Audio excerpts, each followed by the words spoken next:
In our first two stories tonight, we showed you the glamorous side of a biologist's job, surveying songbirds at sunrise or marking big lake trout for research. Of course, this is a part that makes for good television, but the truth is, it's not a very accurate portrayal of the day-to-day life of a wildlife biologist. I think public perception is my job's probably 95% field work, fun stuff, and 5%, you know, in the office kind of doing reports, or probably in reality, depending on the study, it's closer to 50-50 or even 30% in the field and 70% in the office. Jim Unsworth is a principal wildlife research biologist for the Idaho Department of Fish and Game. His job is to conduct the research necessary to provide Idaho sportsmen with the best possible hunting opportunity in southwest Idaho. Over the years, we featured the more exciting aspects of Jim's job, like this story in the winter of 1993 when Jim was capturing and radio collaring mule deer. What we didn't show you were the countless hours spent in front of a computer, entering all the information gathered on that study, setting up the statistical programs to interpret the data, and analyzing the results. And it doesn't end there. Well, you know, publication is the end result to your research. So you analyze your data, you write up the results and conclusions to your study, then you submit it to a professional journal. If the editor decides the study has merit, it's distributed to 3 or 4 other professional biologists for what's called a peer review. Their comments are sent with the manuscript back to Jim for a rewrite. After incorporating the suggestions from his peers, Jim resubmits the manuscript, and it eventually ends up in a publication like this, an essential reference source for any biologist making wildlife management decisions. Jim's job also requires him to read or review other researchers' publications, design credible studies to answer management questions, and supervise graduate students. Normally they're a part of a bigger project, like on my deer study. I have 3 graduate students working for me right now. They pick a small part of the research and direct their efforts towards it.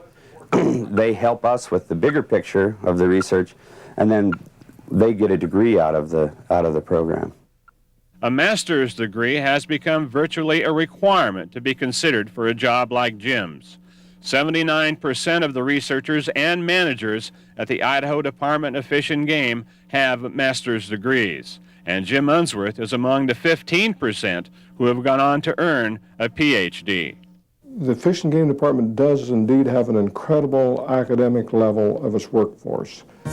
We attract people to Idaho not because of salary or those kinds of things, but we attract them here because of where Idaho is and what we have in the way of backcountry, what we have in the way of a resource to be managed.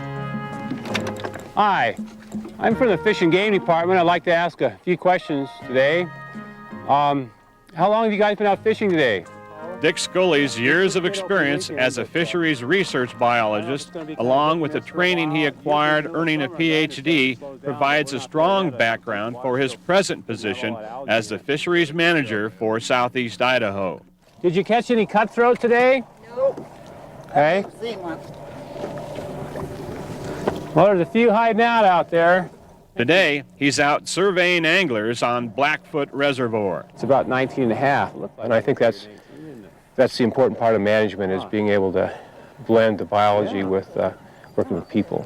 So you gonna have a barbecue tonight? Hunters and anglers are an essential part of management decisions. The next one is a subject that I know a lot of people have thought about, and that's the slot limit, the 8-inch to 16-inch cutthroat slot limit that we've had since 1990 throughout southeast Idaho. The evening before, we caught up with Dick in the town of Montpelier, conducting a public input meeting for the 1996-97 fishing regulations. Are you making a suggestion for a 2 fish but a minimum size on the cutthroat? It's a two-way communication, and they understand what you're saying, and you can listen and understand what they're saying, and appreciate the kind of knowledge they have, which is usually a lot of experiences fishing and hunting, and that generates some knowledge that sometimes is different than than an individual biologist might have. Okay. And what length limit would you suggest? Each participant is asked to complete this 4-page survey, on that? asking specific questions Do you about write that stuff down, regulations. Jim? Early the next morning, Dick's back at the office, sorting through the surveys and tallying the results. The desk work is not glamorous, and it may not make good television, but it's a very real part of the job for the managers and researchers whose goal it is to make sound, critical decisions that will perpetuate our wildlife resource. If you like the resource and you like making the resource better for the public, there's that kind of satisfaction. Protecting the resource on one hand, and on the other hand, produce a lot of happy anglers. That's the other goal.